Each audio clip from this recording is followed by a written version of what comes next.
So ito yung isang sinasabi ko na ano na possibility talagang nagkaroon siya ng anxiety. Okay, another angle.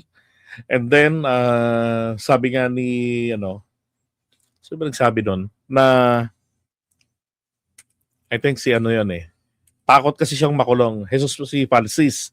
Sabi niya a high-level DDS Tweety Bird says Cabral was not pressured by Marcos forces to be a witness. O, di ba? Tama ako. Yung sinasabi ko nung nakaraan. O, kasi kanina ko lang ito nakita eh. Wala kasi akong naaalala na ino-offeran si Cabral na maging state witness. At manapay, ang isinusulong na maging state witness etong si Diskaya, itong mag-asawa. And then may nabasa rin akong isang post na na inalok maging state witness si Cabral pero hindi naman ito naituloy kasi hinarang ng Duterte forces. Sino ho ba yung Duterte forces na harang dyan? Diba? Hindi ko na bibigyan ng pangalan. Hulaan nyo na lang. Yun siguro yung merong gustong ipasok, 'di ba? Para yun ang maging state witness. Now, sabi rito, again, a high-level DDS Tweety Bird says Cabral was not pressured by Marcos forces to be a witness, but in fact, she was depressed na ayaw siyang gawing state witness. Bakit ayaw siyang gawing state witness? 'Di ba? Kasi kung etong sina yung taga Bulacan, 'di ba? Yung mga taga Bulacan, kung sila yung kukunin gagawing mga witness, very specific lang po yung alam nila. Doon lang yun sa Bulacan district. Doon lang yun sa nasasakupan nila. Eto hong si Cabral, nationwide po yung scope ng kalokohan na naimbento niya. Uy, magandang araw. Magandang araw. Good morning, Brad. Yan, Alibugha. Shoutout sa iyo, Brad. Yan, isang magaling rin ho na pro-BBM political commentator, Alibugha, is in the house. Yan, please support. Okay? Yan, Alibugha. Now, going back, sabi rito, yung nga na-depress siya, dahil ayaw siyang kunin na maging state witness. And then, lalo pa raw naka-trigger sa kanya para magpakamatay na.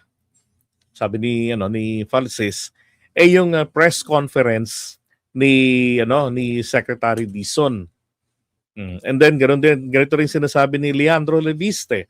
She wanted to be a state witness and she was not being offered to be a state witness.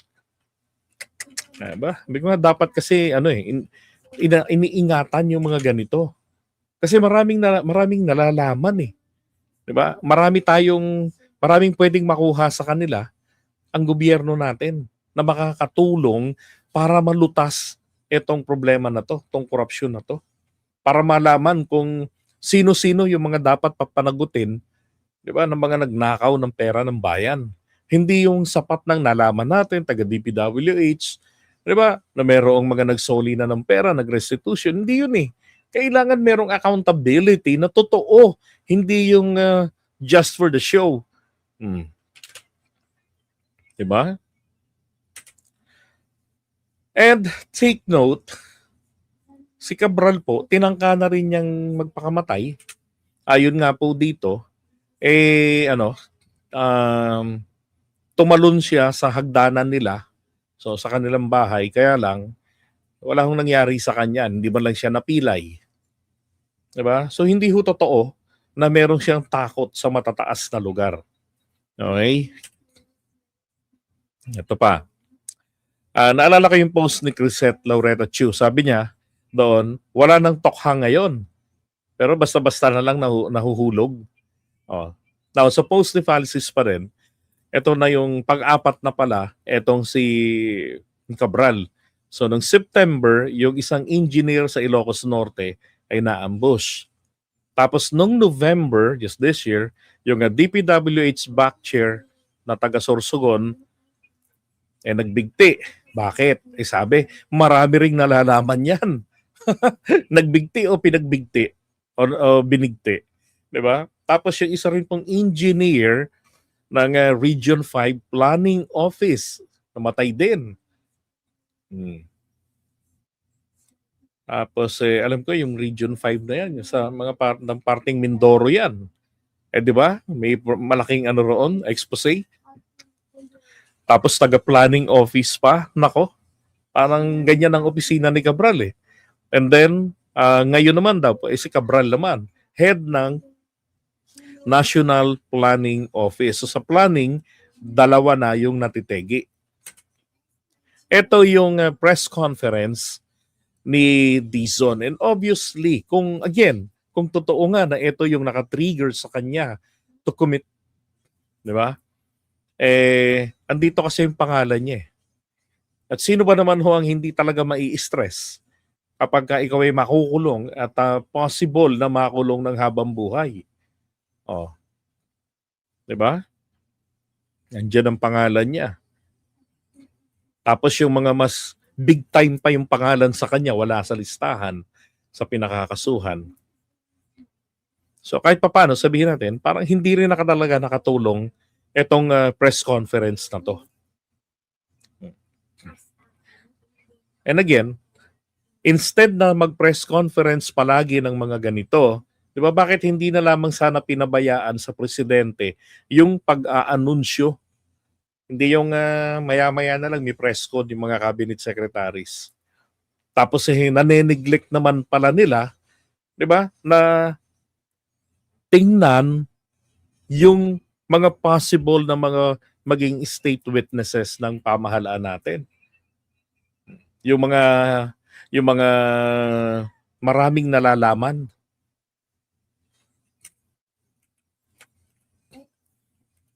Diba? Sayang. Kaya sabi ko nga dapat sana inalagaan ito. No? I mean, sinecure agad ng Department of Justice na offeran ng WPP. Bigyan ng proteksyon kahit na tumanggi. Parang Alagoteza, hindi ko na kailangan na humihiningi niya nasa script, humingi ako ng proteksyon ng Senado. Kalauna nung wala ng script, hindi niya kailangan. Di ba? So dapat kahit hindi kailangan, babantayan yung lugar, yung tirahan niya, yung kilos niya, di ba? That's true, di ba? Huwag kasing gagawa ng kalokohan para sa bandang huli, magpakamatay, huwag kasi maging gahaman. Correct po yan, I agree. Dapat nga, sabi nga ni Larry Gadon, dapat ilipat na yan si Madriaga. Di ba? Ilagay siya sa isang secure na lugar.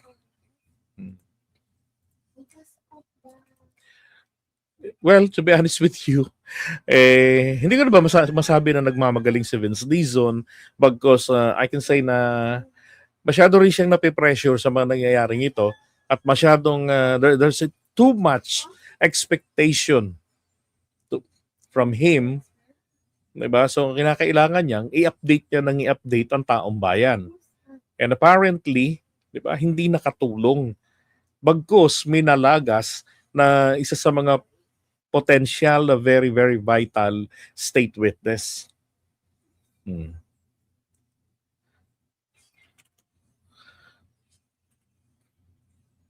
Sayang, di ba? Ito naman, dito naman din po ako na weirduhan sa sa mga narinig ko sa interview sa asawa ni Cabral. May part doon na hindi daw po sila nag-uusap. Tingnan nyo Yung gas-gas niya sa paa, sa kamay, dito sa kamay. Mag-usap kayo. Yung nga yung nakakapagtaka, sabi ko, bakit ganun? Yung gas-gas dito sa paa, sa kamay, ganun. Di ba?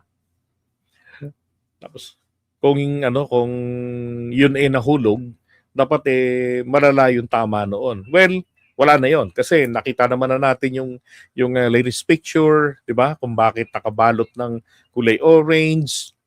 Nakita na rin natin yung picture niya mula ron sa kanyang kinahulugan, humaba nga yung kabilang binti. Ang isang kapansin-pansin lang din naman doon, ang sinasabi nga ay durug-durug yung buto sa kanyang paa. So, 'di ba, may possibility na siya po talaga ay lumundag, itinulak, malabo yung nadulas, sa totoo lang. Malabo. Hindi po ako naniniwala na si Cabral po ay nadulas. Dahil kung siya po ay nadulas, yung kanyang damit, kahit papaano magkakaroon to ng mga gasgas na malalalim, ay malalaki, magkakaroon to ng punit, di ba? At yung halatang nakayod ng mga lupa, yung mga dinaanan ng katawan niya pag daud-dausdos niya. Pero mukhang pagka, kunwari, dyan sa may pinakaibabaw, pagtalon, di ba? Shoot agad talaga doon sa gilid ng malaking bato eh. O pagbagsak doon sa malaking bato, then nahulog na lang doon sa bandang ibaba. Dito naman ako nawirduhan sa asawa niya. Tayo, hindi tayo papakailaman ng sa trabaho yan eh. Ay, sa akin, Di ba? hindi. Parang, nakita naman nila na ano. So, kung, ayun, decision niya kami ng mga bata na kung ano, tapos nag-consult ako sa ano, kasi ako, nakita ko na yung ano ni Tati. Puro to si ano. Naguguluhan din akong pakinggan ito eh. Puro si ano, Juan. Kung ano yung condition niya nung pagdating ko dito, sabi ko, kita nyo, yung gas-gas niya sa paa, sa kamay, dito sa kamay, pagkasabit. Hindi gasgas yun sa paa. Sabi nung nakakita, durug-durug daw yung mga buto sa paa. Oh. At kung yan ay nadulas, malabong madudurog yung buto sa paa nun. Kung durug-durug nga kako yun, di malamang ito, pinahirapan muna to. Tinorture ito. Di ba? May nagsabi kasi nun eh. Ito. How to get away with murder. May pinakita sa akin ng sok. Kasi yun Sabi diyan, yung katawan niya, yung buto niya sa paa, durog na. So durog yung katawan, durog din yung buto sa paa. And again, not necessarily na kailangan nagkagutay-gutay yung nagkasugat-sugat ha. Hindi. Ang ibig sabihin dito ay yung bali sa loob ng katawan, 'di ba? Makikita pag hinawakan mo, pag tinignan mo, medyo humaba yung pyesa. Ganon. So ito yung description na sinasabi nung mga pumunta talaga sa ibaba. Tapos ito namang doktor na nagpirma, sinasabi naman niya na ano yung possibility. Oh. Anong tawag nun? Sa bag. Oh. Pero siya anong sabi, may mga tama raw sa... May pinakita sa akin ng Soko na pinirmahan ko. Pinirmahan namin ng mga barangay kagawad na ang tama niya na nakita nila is putol yung paa, putol yung hips niya. Oh, bali, ibig sabihin putol. Kaya sabi ko humaba eh. Then ribs, okay yung ribs. 'Di ba? Kasi nga naman tulis sa mga bato na yun at yung lalim. At may tama sa ulo. Putol yung hips. Oh, kasi Normal yun. Pagbagsak talaga, papalo yung ulo. yun, baka tumalon daw na padiretso na gano'n. Yun, baka tumalon ng paganon. 'Di ba? Pero ang nakakagulat dito, bakit durog yung buto sa paa? Base sa sinasabi nito ni Keith Wilmer. Yung pumunta mismo sa ibaba. And again, bakit umabot? Kahit nauna yung paa, hindi madudurog yung buto. Maliban na lang kung pinitpit yun. Mababalian lang ng binti o ng hita. Yun lang. Pero yung paa, hindi yung madudurog yun. Pwedeng mag-dislocate, pero hindi madudurog.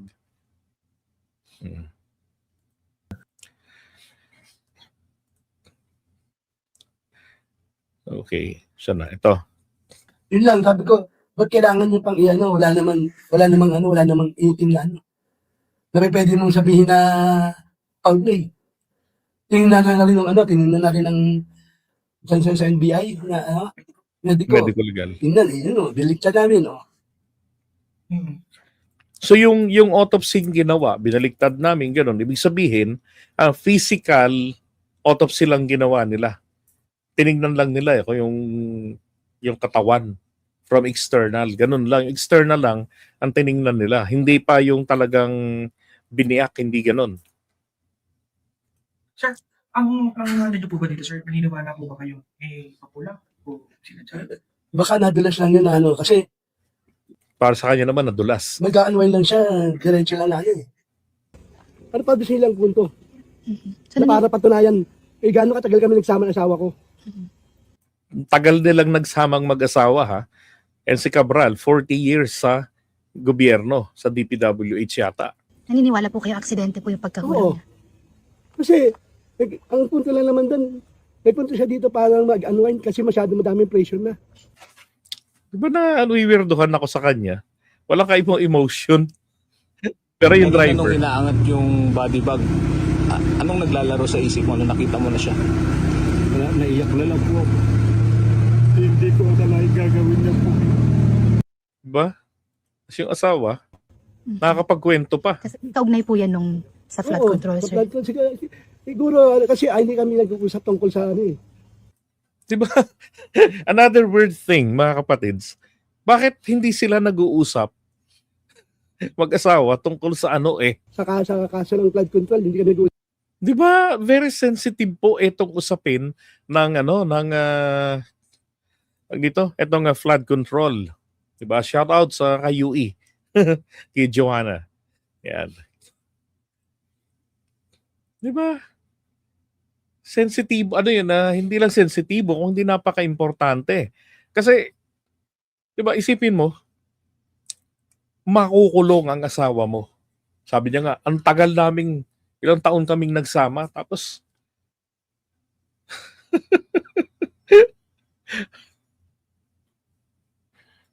that's right. Di ba dapat ka kinakausap niya? Oo. Parang ang nagpabaya kay Cabral, hindi lang ang gobyerno pati sariling pamilya. At hindi maitatanggi yun. Ha? Bakit yung driver lang ang kasama? Mag-unwind? Stress na yung tao? Di ba? Nandun na yung suicidal tendency. Tumalo na sa bahay nila, sa hagdan. Hindi lang wala lang nangyari sa kanya, di man lang napilayan. Ay, nako. Pag yung isang kaso niya sabi nga may attorney ka, bahala yung attorney mo mag-ano. Dahil kaming mag-asawa, iba yung namin. Pareha kaming engineer, kaya ayaw ko namin ka ng professional judge. Ang katarantaduhan na yan. pareho kaming engineer. Ibig sabihin, in short, wala silang pakialamang mag-asawa. Di ba? Kung ganon, anong ginagawa niya dyan? At ang gagalaiting gustong kunin agad, di ba, Joanna? Anong gusto niya mangyari? Makuha agad yung bangkay. Maiuwi agad dito sa Manila. At isa pa, narinig ko rin kay Benji Contreras kanina na dati daw po dati raw po itong pulis. Pero sabi nga niya, ay engineer din po siya. Asawa ba yan? Sabi Charo Ilagan. Walang alam sa ginagawa ng asawa. Napaka-imposible. That's correct. Sipin mo, yumayaman kayo, dumadami pera nyo, nagkakaroon kayo ng mga magagandang ari-arian. Di ba? Tapos alam naman ninyo kung magkano lang ang sahod nyo. Hindi naman kayo kontraktor na engineer. Kaya umaasa lang kayo sa sahod bilang mga empleyado. Kalokohan ito. Kaya man siya sa biyernes. Ang gusto niyo po, ma-release na po. Oo, yun lang gusto namin. Magpapasko, makasamahan man lang namin asawa ko yung Pasko. Sabi nga namin ipaplano kami ng Pasko na yung pamilya kasi kaya ayaw ko yung mga anak ko, mabubuli sila. Ha? Nagkatrabaho ng maayos. Ngayon po, sir, ano po yung mga documents pa na hinihingi po nila? Ni Let me show you this. Okay, according to Attorney Falsis, if the past reports by BNC, yung billionaire news channel, are true, Yusek Maria Cabral's death will cause her heirs to inherit 11 digits of cash in bank accounts and 2.5 billion pesos worth of property in exclusive gated villages in Metro Manila. Has the state frozen her assets? No. I just checked. Hindi po. Ang meron pa lamang nagagrant ng Court of Appeals na ma-freeze yung assets ay eto hong kina Saldico, yung meron pang isa kina Yap. Gano, yung pa lang po ang so far. Wala, hindi kasama ang mga assets ni Cabral. So pwede nilang i-dispose pa yan. So yun ba yung dahilan kung bakit gusto na makakuha ng asawa yung kanyang mga labi at ang maiuwi na at maipalibing? Tapos wala na. 'Di ba? Tapos na ang buong kwento. Tapos na ang buto-buto. Ano sir, kasabot pa kayo? Wala talaga kayong pakialam. Death certificate. Yung nag-declare po na patay. Oo. Mhm. Sir, pinapa-DNA test din daw po. Oh, sabi ko, paano mag-swab ka nga lang, makakalaman mo DNA ng hindi ba? Parang napadaming proseso, pinapahirap. Kami na yung anak ko, tsaka yung ako na mismo nagsasabi, asawa ko yan. Bakit ayaw niyang ma-autopsy? Hindi ba't nakita niya na nga yung itsura? Di ba? Pero ang sabi niya, gasgas lang. Pero ang sabi nga nung doktor, may tama sa ulo, putol yung kanyang paa. Ibig sabihin, putol yung, yung buto, o bali na yung buto. Di ba? And then, posible na lumundag siya ng padiretso. Hindi, ibig sabihin, pag ganon, hindi pa dausdos na nadulas. Kasi kapag dausdos yan, ang daming bali niyan, bukod doon, ang daming bruises niyan. Pero mismo sa kanya rin ang galing. Balikat lang, dito lang. So possibility niyan, baka tinulak yan. Tinulak yan malamang para, di ba, yung kanyang babagsakan, solid yung impact, pagbababa doon sa batuhan.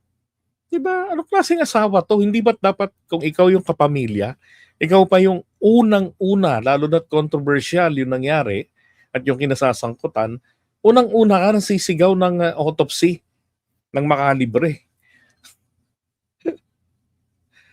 Diba? Pero walang pakialam eh.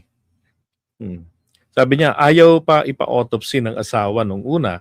Under Philippine law, when a death involves a fall, possible suicide, accident, or foul play, police and prosecutors can order an autopsy even without family consent.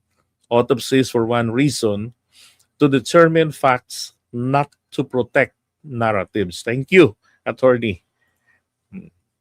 Diba? Required eh. Required naman talaga yung autopsy. Alam din niya yon bilang dating pulis at saka bilang isang engineer. Diba? Maybe because he was a former policeman.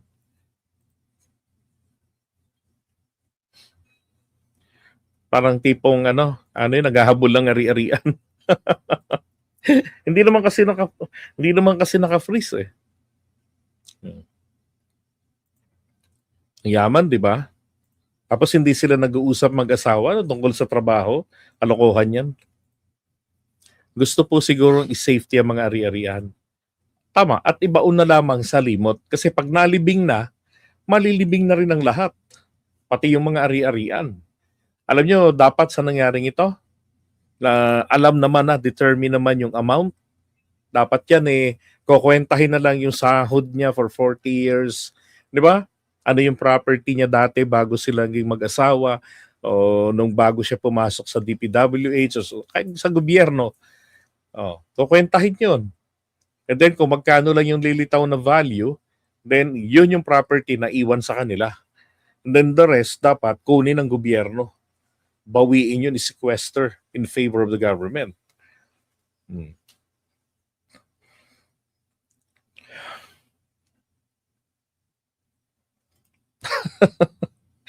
Kaya nga eh. Di ba? Gusto niya cremate agad, sunugin talaga agad. Kasi kapag nalibing na, pwedeng magkaroon ng may yun, exhumation eh. Di ba? Kahit na nabubulok na yan, pwedeng i-exhume at ma-examine uli. Pero pagka cremate, inabo na, wala na. Lahat borado na, baka pati yung DNA borado na rin dyan sa abo. Di ba? Parang lahat gusto nang mabura. Ano nila yan? Ba't ano pa gusto nila i-prove? Maghanap sila ng ibang tao?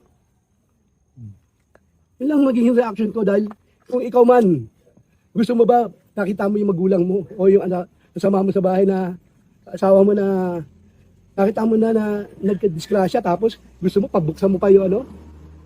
Oo. Kayo na siguro mag-umusga.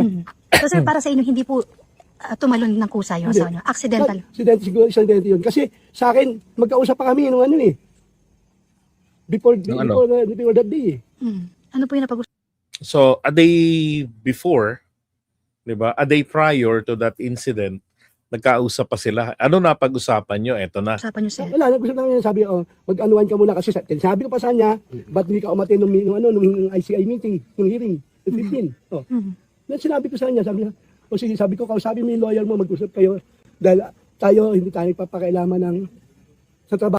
Ina, kayo mag-usap kayo ng lawyer mo, tayo, hindi tayo nagpapakialamanan. What the fuck? Mag-asawa ba talaga kayo?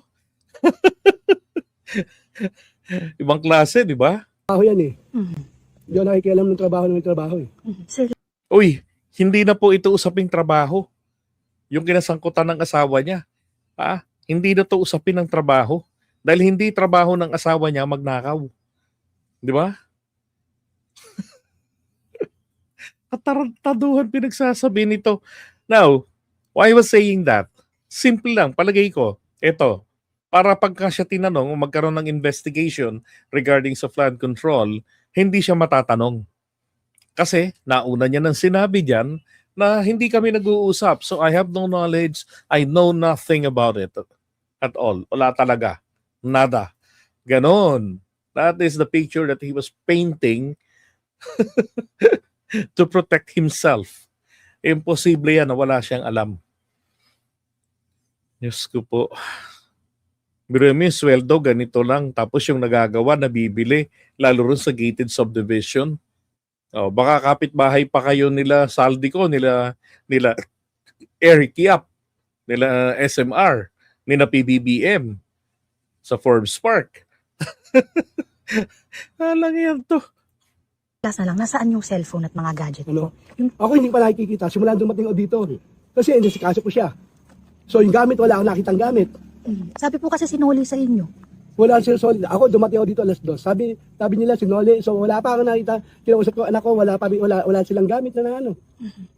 Kasi kung pa namin yung gamit, siyempre una kasi namin tao. Yun. So wala pa raw po sa kanila yung mga gamit. Yung kanyang cellphone. Sabi ni Leandro dito, hindi, kasi sabi rin ng isang balitang napanood ko, kaya nga tinanggal yung hepe. Dahil may mga lapses. Inano ko rin, sabi ko, what are those lapses sa handling nitong incident na to? Diba? Sabi, sinabihan ng mga anak ni Yumaong Yusek Cabral na hindi ilalabas ang bangkay ng kanilang ina hanggat hindi nila ibinibigay ang cellphone nito. Ito ay kahit wala pang kasong na isampa laban sa kanya sa alinmang hukuman. Nasa devices niya ang listahan ng mga proponents ng DPWH insertions.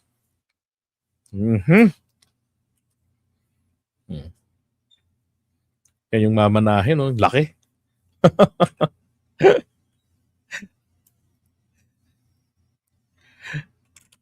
Ay, nako. I smell something fishy na meron ho talagang pagtatakip na nangyayari or cover up na nangyayari dito. Yung police, sinoli na raw nila dun sa pamilya. Sabi naman ng iba, hindi nyo dapat yan sinoli ng ganun-ganon. Kasi, vital pieces of evidence yan eh. Maraming po mga sekretong po pwedeng mailabas yan. Bakit ganun-ganon lang isinoli nyo? Sinoli nyo sa pamilya, sa anak. Baka para maiwas na yung pamilya nila rito sa gulo dahil hindi naman sila yung gumawa. Burahin na lang yung mga laman nun. Pero, alam niyo ho ba, importante pong makuha yung device. Bakit? Yung mga devices na yan. Importanteng makuha yan. Kahit na dinilit na yung mga laman yan. Kasi dyan po sa sa NTC, kayang-kaya nilang i-retrieve yan. Lalo yung mga SMS, kayang-kaya nila yan. Diba? Sabi, saan sa gadgets at properties ang liwanag ng lahat? Soon sa gadgets, di ba?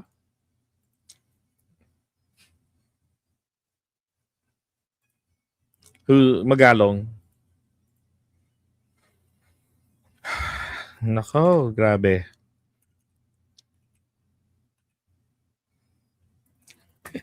Sabi ng iba, asawa ba yan? Di ba? Ganun, hindi kayo nag-uusap. Wala kayong pakialamanan. Ang asawa mo makukulong, 'di ba? Hindi ka man lang mag-aalala, hindi mo man lang sasamahan mag-unwind. Ay nako. Indeed, me too. I smell something fishy.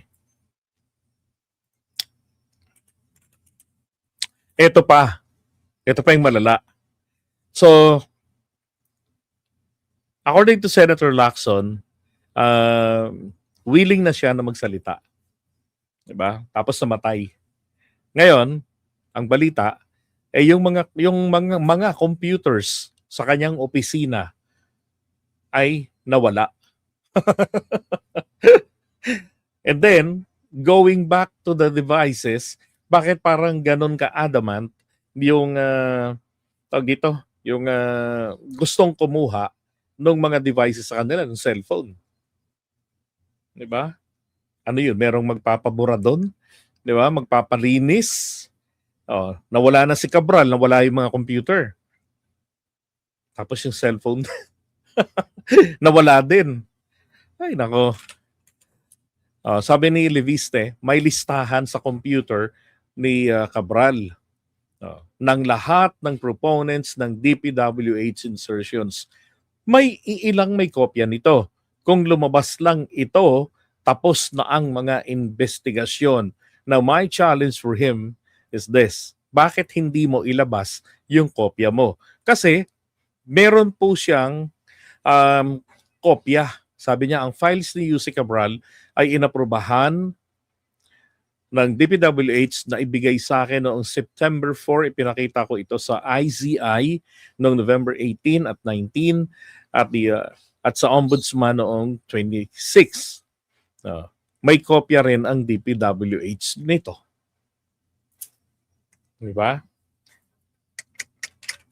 Mukhang mukhang mahihirapan kayong maglinis. Maraming may kopya.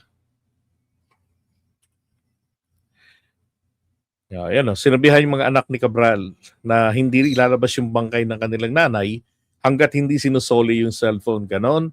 Ay hindi ibinibigay yung cellphone. So may maglilinis talaga, di ba?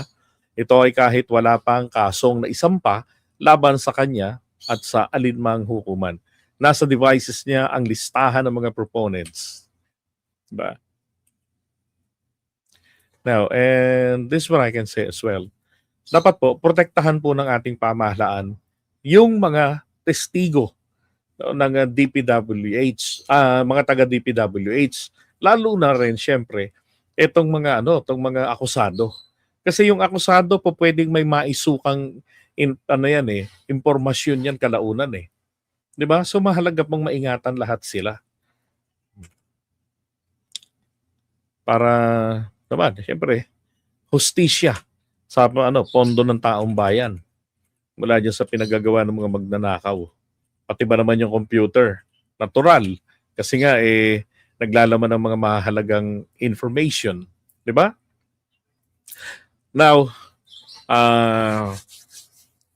again, pareho rin kami ni Marie Benji Contreras na hindi kami kumbinsido na ito po ay literal na nagpakamatay, lalo na yung paliwanag ng doktor at yung mismong nakakita sa kanya sa ibaba. Di ba? So, tsaka yung picture din na pinakita ko sa inyo kanina ni Cabral, walang dugo-dugo. At kung ito po'y sumabit, hindi ho makintab yung mukha, kundi talagang may mga bruises din yung mukha nito kung ito ay dumausdos. Kahit sabihin nating paupo yung pagdausdos nito, di ba? Paghampas nito doon sa bato, kahit papaano, sugat-sugat ang mukha niyan. Oh. Diba? So maraming mga anggulo na pwedeng tingnan dito eh. Ito ba ay hinagis? Bakit durog-durog yung mga buto sa paa? Ito ba ay pinatay na? 'Di ba? Pinatay na ba ito?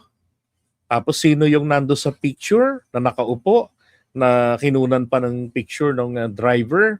'Di ba? Ano ba 'to? Meron bang grand conspiracy theory dito?